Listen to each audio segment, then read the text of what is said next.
speaking of the rescue operations that are being carried out, the Indian Army has in fact completed the construction of the Bailey Bridge in record time.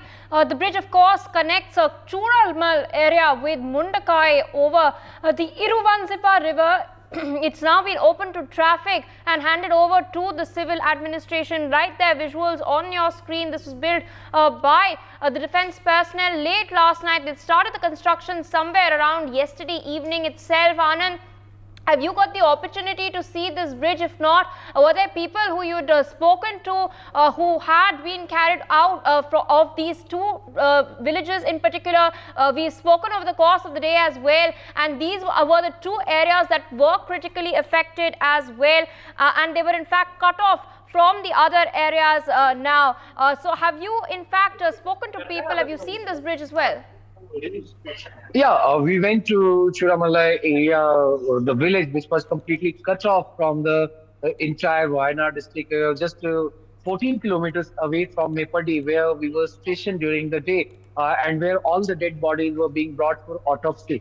So when we went there, when Rahul Gandhi went there, when even Chief Minister Pinarayi Vijayan followed Rahul Gandhi after 3 days of the disaster, we saw that how the Indian armed forces personnel were indulged in constructing the temporary makeshift bridge, because one of the existing bridge over there was completely washed away with the massive landslide that happened on Monday morning, early Monday morning, that was around 2 a.m. and 4 a.m. because the landslide struck those areas twice that day. And due to which the Mundakai hilltop, which is one of the major tourist destinations, was completely destroyed. Similarly, the Churamalu village, which houses around 300 homes of the tea garden planters and several of the coffee estate workers, they were residing over there on the high school road.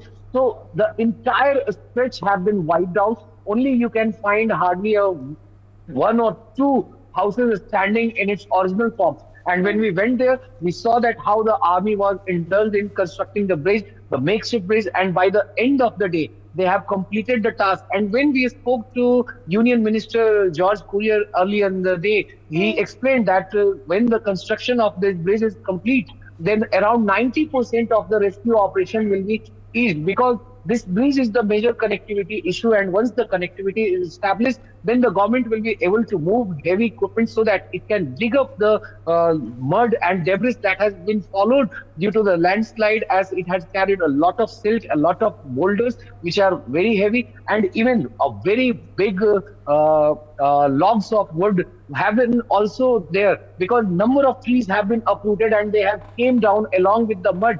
So to remove all these debris from the area, the army will be now moving several of the heavy equipments like JCB machines, then poplin machines, and even the electric cutters are being used to cut the wooden logs to remove from the debris, so that the people who are looking for the survivors, those who are looking for the people who are buried down the debris, so that they can dig it at a more pace, at a more pace, so that they can look for any dead bodies that have been lying over there inside the mud.